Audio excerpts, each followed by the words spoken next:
Ladies and gentlemen, boys and girls, welcome back to another fabulous Friday Rambling. And we are here today to discuss something that is very important to pop culture and specifically the video games, especially the video game industry. And that is, we are going back to the past, to the earliest days of Nintendo, to discuss a legal matter that could have sunk Nintendo of America before they ever really truly got started. What could have done this? How could it have happened?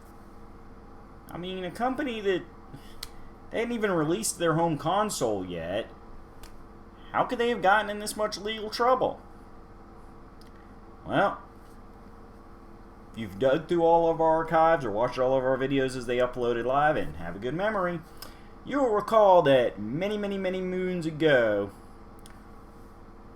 one of my first videos I did discussed the ownership of King Kong and how convoluted it has become over the decades. What's this got to do with Nintendo? Well, Nintendo did release a game called Donkey Kong as one of the first games that they made. And as you may be aware, it was kind of a big hit in that it has spawned numerous sequels and spin-offs, and Donkey Kong himself is one of the most iconic characters of the video game industry, and especially the video game industry in the 80s. But that's Donkey Kong. What's this got to do with King Kong? Well, everything. You see, Donkey Kong made some money. And Donkey Kong made a lot more money. Especially when people wanted to start porting Donkey Kong. Making little home arcade versions, little teeny little like desktop ones, which, for instance, can be seen in the 1980 classic, or 1980s, not 80, but 80s classic movie Gremlins, in a very brief blink and you miss it scene, as well as several already established home consoles besides the NES. Not to mention the huge money that the coin-op arcade machines were making. So, Universal Studios, they wanted in on this. But did they have a right to be in on it? Well, therein lies what we're going to discuss today. Yep, this is a long-delayed sequel to our Who Owns King Kong video, with a little bit of our Mario memories thrown in because, of course, the hero of the original Donkey Kong arcade game, Jumpman, got himself a promotion in a game of his own and became Mario. So, let's break down the nitty-gritty details of what happened with Universal City Studios Inc. versus Nintendo Company Limited. This was a case heard by the United States District Court for the Southern District of New York by Judge Robert W. Sweet. It was decided in 1984. In the complaint, Universal Studios alleged Nintendo's video game Donkey Kong is a trademark infringement of King Kong, the plot and characters of which Universal claimed as their own. Nintendo argued that Universal had themselves proven that King Kong's plot and characters were in the public domain in Universal City Studios Inc. versus RKO General Inc., which we did discuss as one of the major points of why we needed a whole video on Who Owns King Kong. See, I told you it's all interconnected. It's all together. One thing tumbles downhill and affects everything's below it.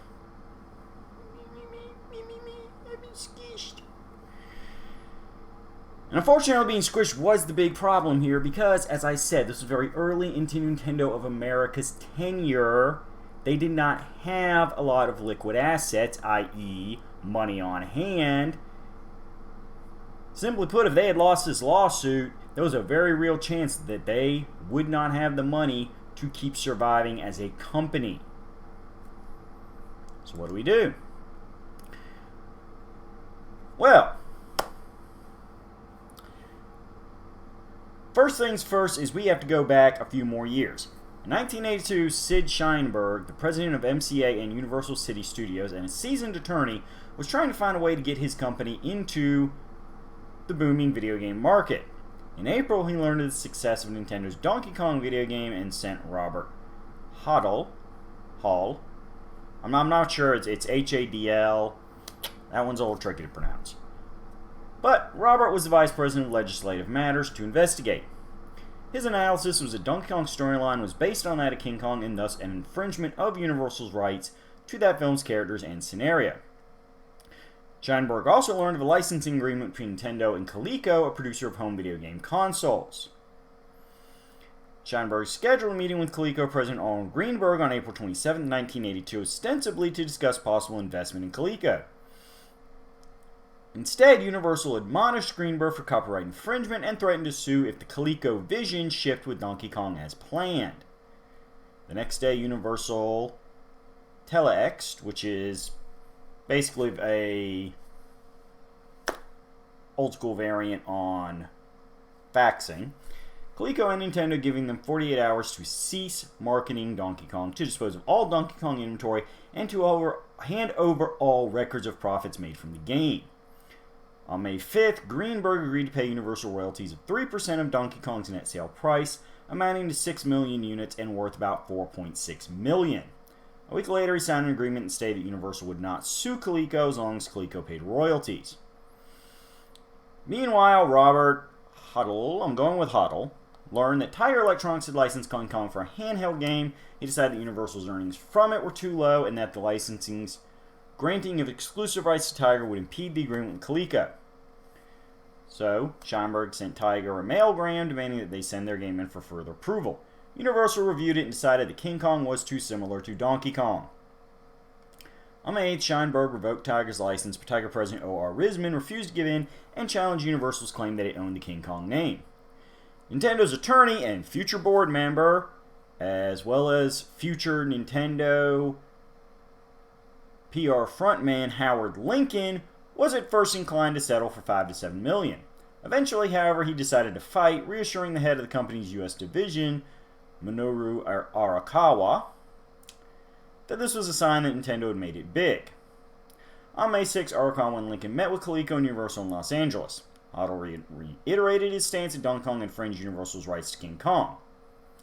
Lincoln countered Nintendo discovered many unlicensed uses of King Kong's name and characters, and Universal's trademark on these were less than 10 years old. Private, Greenberg tried to persuade Nintendo to sign a licensing agreement. He had not told them that he had already done so. By the end of the meeting, Huddle agreed to send a chain of title to Nintendo regarding Universal's ownership of the King Kong name. Now, a chain of title is a sequence of historical transfers of title to a property. It's a valuable tool to identify and document past owners of a property and serves as a property's historical ownership timeline. Now, when this failed to materialize in the next few weeks, Lincoln prodded Universal again. They responded with more demands for royalties. So, Lincoln kept researching the merits of Universal's claim, kept researching it, and figured out, you know what? Universal really does not have an ironclad case here.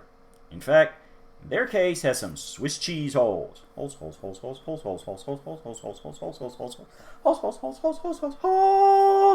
Look at all these holes. And holes are bad for lawsuits. Bad holes.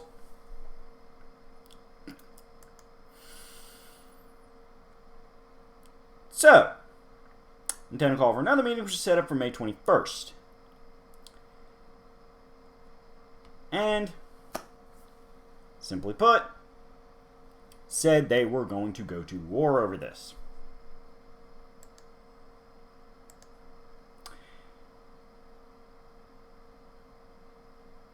So, all this comes down to fun times. That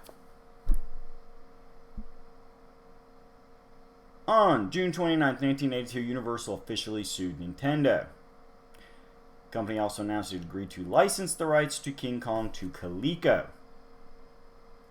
On January 3rd, 1983, Universal then sent cease and desist letters to Nintendo's licensees offering three options: stop using Donkey Kong characters, obtain a license from Universal, or be sued. 6 licensees caved, and Milton Bradley referred to do so. And Ralston and Purina's offers of $5,000 for the use of Donkey Kong characters on breakfast cereal was turned down. They also refused to battle. So, here we go. This was not even turning out to be a simple case of one company versus the other, due to the major popularity of Donkey Kong and the licensing Nintendo was already attempting to set up. We had a big old case of everybody's getting involved in this. Now it's really getting complicated. And more important than ever, the issue of, can Universal claim Donkey Kong is a highly derivative and thus legally inappropriate piece of work? Now, because Howard Lincoln was only one man, and Universal Studios had a big, highly experienced legal team, Lincoln hired John Kirby to represent Nintendo in court. His full name being John Joseph Kirby Jr. As Kirby had one of the big cases for the likes of PepsiCo, General Foods, and Warner Lambert. Warner Lambert not having anything to do with Time Warner. Warner Lambert is actually, in modern days, known as Pfizer Inc.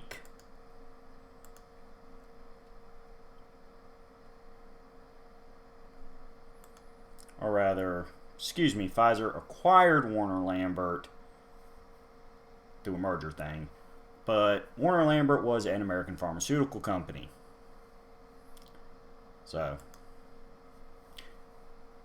not Time Warner, not Warner Brothers, Warner Lambert. Now, Kirby researched games development, taking depositions from designer Shigeru Miyamoto and Nintendo president Hiroshi Yamauchi in Japan. Miyamoto claimed that he had in fact called his ape character King Kong at first, as this was a generic term in Japan for any large ape.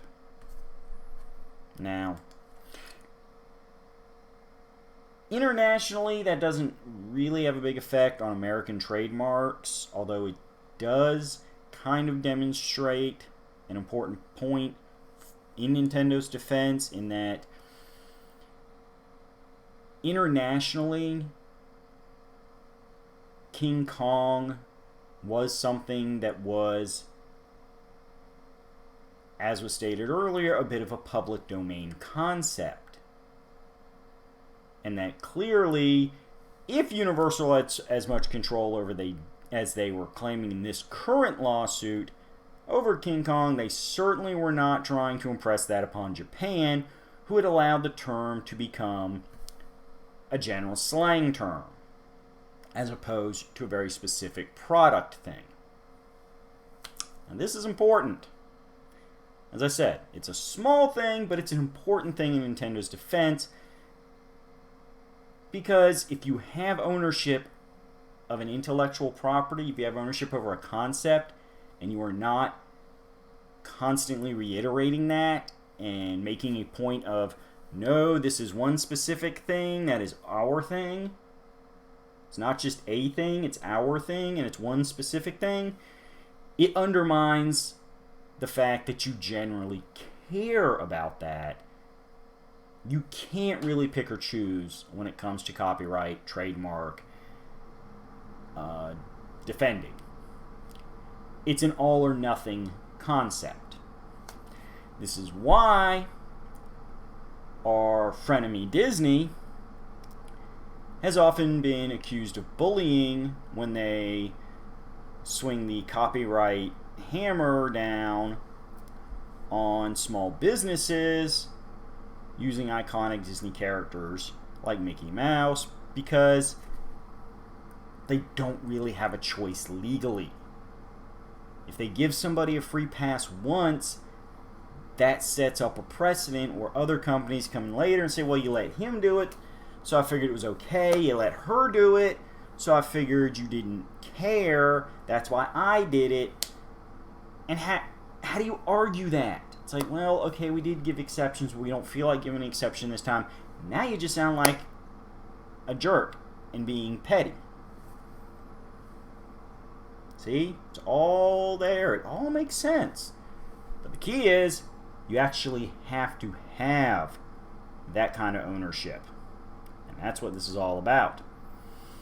So, as we said before, the official lawsuit of Universal vs. Nintendo was heard in the District Court for the Southern District of New York by Judge Robert W. Sweet. Now, this is important because Nintendo was headquartered in Seattle, Washington.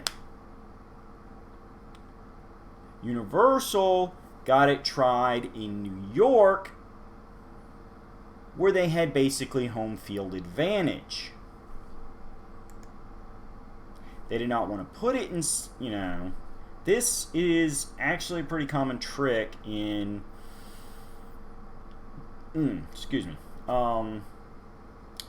lawsuits, where when a company sues, they want to be tried in their locale, where their company is very well known by the locals, including the local judges, hopefully in a very positive manner, which creates a tiny, tiny little spark of potential bias in your favor from the court, which morally and ethically and literally should not occur, but humans are humans.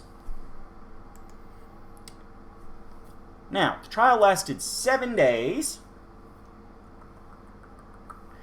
during which Universal, represented by the New York firm Townley and Updike, argued that the name Donkey Kong could be confused with King Kong and the plot of the game was an infringement on that of the film. Kirby showed key differences between Donkey Kong and King Kong and also alleged that Universal had no rights to the King Kong characters and that they in fact successfully sued RKO Pictures in 1975 in Universal City Studios Inc. versus RKO General Inc., wherein they proved that the plot of King Kong was in the public domain and thus opened the way for Dino De Laurentiis' remake. Whoopsie! That's less than a decade. Especially if you look back that this all started 2 years before the trial officially started. Universal started throwing these threats of legal matters around in 1982, whereas the trial was in 1984, which means it was 7 years since that ruling. Generally, in 7 years, a major company like Universal, involving a major lawsuit over a blockbuster film, is not going to forget little things like legal matters. That was a major case for Universal that had big significance on a highly important film, specifically that the film was allowed to be made. So, kind of suspicious that Universal would now be pretending that that never happened. Because now there's money on the table that Universal doesn't get. Ooh, that's not even a Swiss cheese hole. That's like a big old sinkhole kind of hole. Big old lose your house into its sinkhole kind of hole. Woo! And thus Judge Sweet ruled against Universal and chastised the company, quoting, "Throughout this litigation, Universal knew as a result of the RKO litigation they had no rights to any visual image of King Kong from the classic movie or its remake. Nonetheless, Universal, when it seemed beneficial, made sweeping assertions of rights, attempting to extract license agreements from companies incapable of or unwilling to confront Universal's profit center." Somebody got a lecture for being a naughty boy. He ruled that Universal did not own King Kong, but even if King Kong was Universal's property, the possibility that anyone would confuse Donkey Kong and King Kong was unlikely. In his opinion, Donkey Kong was comical and the ape character farcical, childlike, and non-sexual.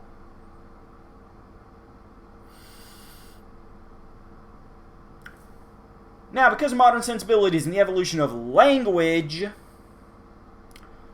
over the decades, the reason he is using the phrase non-sexual is because In the original King Kong, it is said that King Kong developed romantic feelings for the human character. Crap. Hold on.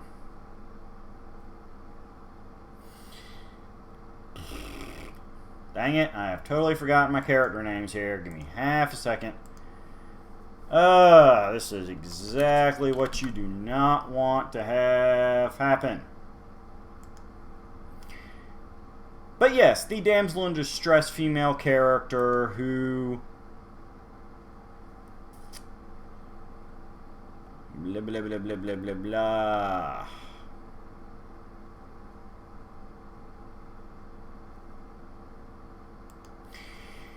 Famously portrayed by Fay Wray, and in the original film was known as Ann Darrow. Thank you. There we go. Okay. So, as I was saying, before my train of thought came to a screeching halt. Because in the King Kong films, King Kong develops romantical feelings for female human character of Ann Darrow. And that in the classic senses of the terms, romantic, emotional type feelings are often considered in many psychological circles to be similar to and in the same general category as sexual feelings. Emotional desire, physical desire, this all comes from desire.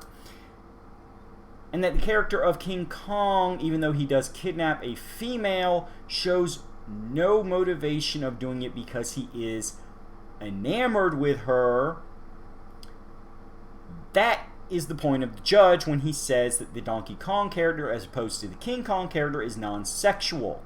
He is not implying that at any point in time either ape character was going to engage in some form of interspecies erotica, but he is using the term sexual in the psychological sense, where emotional and physical desire are seen as intermingling. Seems kind of silly. I know it's a big aside, but I do want to make sure everybody knows exactly what the judge is saying. It is important, folks. Language changes and evolves.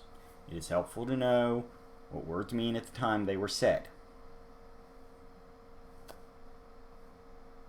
So, moving forward, now that we've had our lovely aside. Woo! Little Ric Flair there.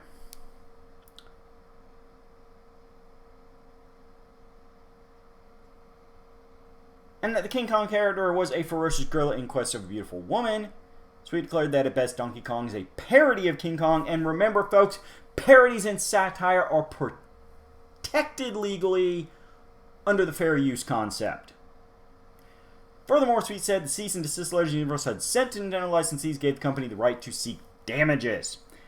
And Sweet ruled that Tiger's Electronics King Kong game was an infringement of Donkey Kong. We kind of skipped over that a little bit. I'm sorry. Basically, when Universal Studios put pressure on Tiger Electronics to try to get Donkey Kong money from them that was not Universal's by right, Tiger capitulated and said, okay, we will modify the game in slight graphical ways and call it a King Kong game if you do not sue us.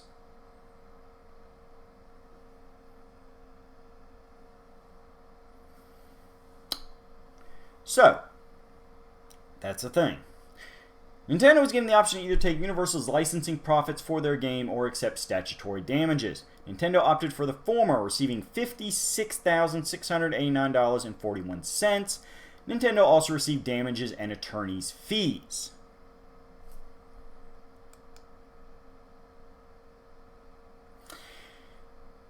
Unfortunately, the saga is not over because some people just don't know when to quit when they are ahead. Universal appealed the verdict to the United States Court of Appeals for the Second Circuit. Nintendo and Universal argued the appeals case on May 23, 1984. As evidence of consumer confusion, Universal presented the results of a telephone survey of 150 managers and owners of arcades, bowling alleys, and pizza restaurants who owned or leased Donkey Kong machines. So the question, to the best of your knowledge, was the Donkey Kong game made with the approval and under the authority of the people who produced the King Kong movies? 18% of those surveys answered in the affirmative. However, to the question, as far as you know, who makes Donkey Kong, no one named Universal. Universal argued that this was enough evidence to show that consumers were confused about the distinction between the two names. They also provided 6 examples from print media of more cases of confusion between Donkey Kong and King Kong. However, in the decision on October 4th, 1984, yes, that's right, folks, this case went from May to October.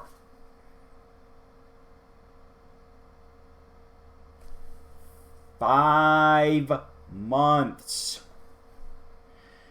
In its decision on October 4th, 1984, the court upheld the previous verdict. They declared that the two properties have nothing in common but a gorilla, a captive woman, a male rescuer, and a building scenario.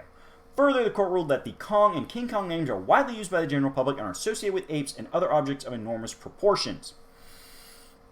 As for Universal's survey, the court found it unconvincing as Universal did not own the image of King Kong climbing the Empire State Building, World Trade Center, because, as we discussed before in the previous video, part of the issue with the remake done in the 70s was that they did have to make several changes to base the remake closer to the novel as opposed to scene-for-scene reshoots of the 30s movie. So one movie is the Empire State Building, one movie is the World Trade Center. With Fay Wray, Jessica Lange, i.e. the two actresses in each movie, in his paw, and that by only soliciting opinions from people who had already had Donkey Kong games, that survey failed to establish confusion from potential consumers. Finally, the survey asked an obvious leading question in that it suggested its own answer. This is very fun because this is a classic example of statistical abuse. If you want a certain result to create a statistic, there are ways to answer questions that will lead the audience to answer in a particular way, whether they honestly believe it or not. Some classic psychological mind trickery.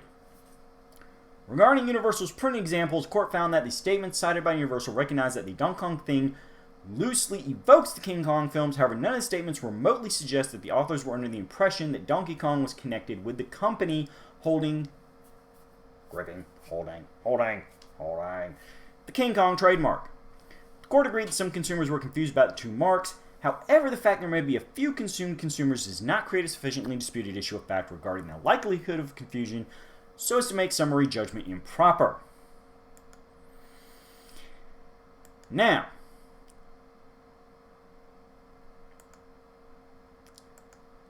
given all of this, all the time and money Nintendo had to spend to fighting a case that Universal had been told twice was complete nonsense, and part of that being told it was complete nonsense was based on the fact Nintendo proved Universal knew from the get-go they did not have the rights that they claimed they had. In 1985, Nintendo filed counterclaims, and our old buddy Judge Sweet ruled that Universal would pay Nintendo $1.8 million for legal fees, photocopying expenses, costs incurred creating graphs, charts, and lost revenues. He did rule against Nintendo's claims of damages from Universal establishing licenses with Nintendo's licensees in those cases where the licensees continued to pay Nintendo. Nintendo's licensees, Coleco among them, filed their own counterclaims, and Universal paid Coleco by buying stock in the company, which is basically Universal's way of admitting fault without publicly and officially on paper admitting fault. No. We're not saying that we're afraid of this lawsuit that because we're obviously going to lose it. We're just saying if you don't make a big stink about this, we'll just throw some money at your company in the form of buying stock. Shh. Universal and Nintendo both appealed the counterclaim suit. The case was argued on June 16th, 1986.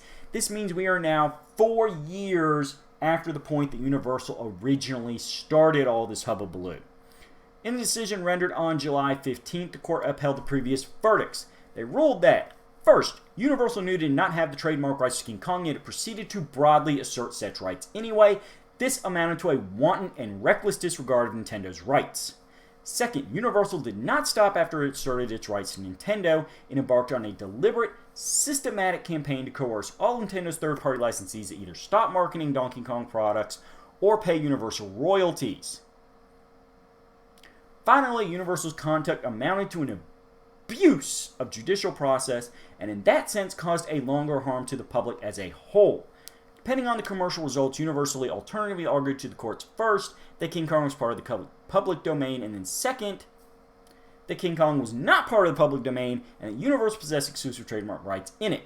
Universal's assertions in court were based not on any good faith belief in their truth, but on the mistaken belief that it could use the courts to turn a profit. Now, for those of you who are saying TLDR right now, or even TLDL, too long didn't listen, one sentence summary is that the court said, Universal, you knew you were wrong the whole time. You sat there and said one thing when it would make you money and then said another thing when it would make you money, and you relied on the courts because you were a big fancy company with big fancy lawyers to help you bully smaller companies into submission, and that is wrong. So after 4 years of all this nonsense, Nintendo thanked John Kirby with a $30,000 sailboat christened Donkey Kong, along with exclusive worldwide rights to use the name for sailboats. The character in Nintendo's Kirby series of video games was named after John Kirby in honor of his services in the Donkey Kong case. And it is rumored that a copy of the first game in the franchise, Kirby's Dream Land, was eventually sent to John Kirby, who was humored and flattered. So, how do we sum it all up? Very simply put, Universal tried being a bully and using the courts to back it up on its bullying to take money it never had a right to. Had it gotten that money, Nintendo would have suffered tremendous financial losses at a time when it could not afford those tremendous financial losses. However, due to careful research by Howard Lincoln and wonderful in-court defending by John Kirby, Nintendo was able to prove, as we just said, Universal was claiming one truth and then another truth depending on how it would help the company make money, and did so in the court of law. Court of law not having a sense of humor about saying one thing and then saying the opposite later on, so that the truth will always benefit you financially, told Universal, screw you, buddy.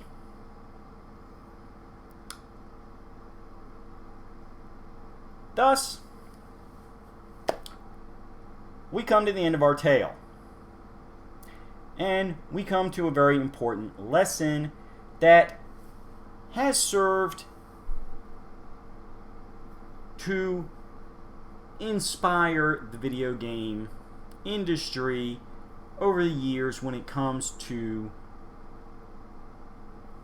looking at what they can do with games and the important issue of licensing games versus coming up with something that shows loose thematic similarities to an established product. In that you cannot be afraid to do the latter because the courts have shown that they are capable of understanding that legally loose thematic inspiration is not trademark infringement and is not derivative work, and therefore you do not have to pay companies if you do not have to pay companies for licensing rights. Gee, doesn't all this licensing rights stuff remind me of another video we did? Well, yes it does. Just a few videos ago we discussed Crazy Castle and how much they leaned on licensing rights to help draw attention to their games. All these lovely little themes keep coming back together, and all these events just seem to build on each other. It's almost like deep down inside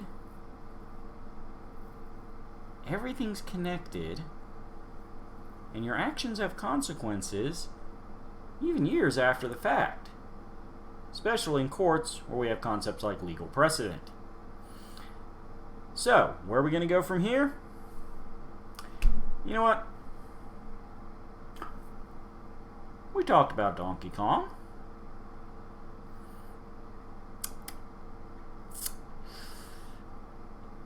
We mentioned him in passing in our Mario Memories video. Oh, look at that, another link.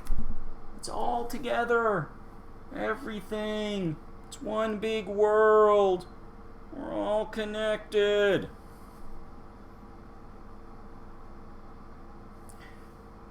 What if we just plain discussed Donkey Kong video games?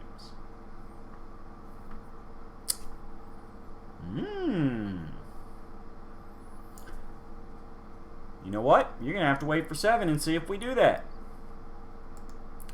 However, we are going to go ahead and throw one last lovely bit of trivia at you. When it comes to the original Donkey Kong arcade game and licensing, and that is that when the original Donkey Kong arcade game was first being developed by Nintendo of Japan, initially their idea was that it would be a Popeye game where Popeye was trying to rescue Olive Oyl from Bluto. And look, simply put, especially that old drawing style, if you looked at Bluto, it kind of does look like a big gorilla. He's got a little ape in him. Now, at the time, Nintendo could not get the license to use the characters. A Popeye game would later be released by Nintendo.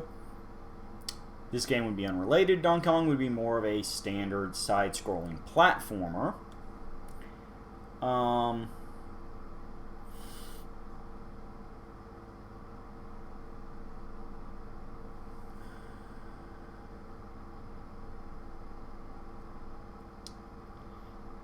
Which is a fun little thing.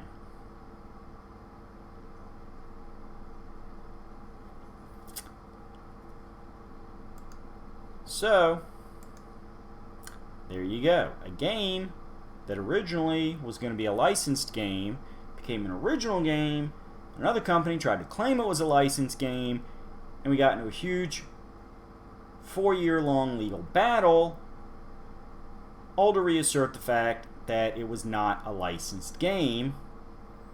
And the same company later made a game involving the original license they wanted anyway.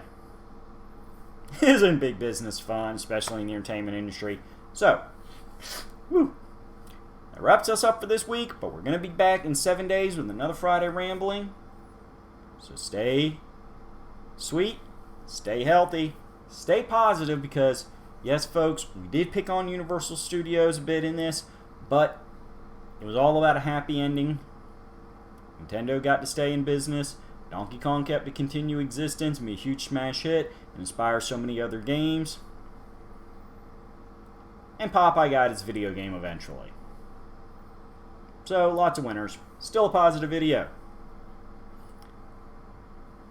Remember, you can criticize if it's constructive and comes from a place of good thoughts. And you can chronicle history as long as you're truthful about it. And we do strive to be as truthful as possible. We may occasionally miss a couple details. After the videos are made, new information may come to light. That's after the fact things.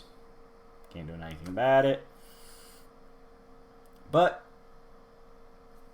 all in all, remember, these videos are a little bit of breath of fresh air for you. So come back in 7. Because we will Friday, we will ramble, and we will help you forget your troubles. See you then.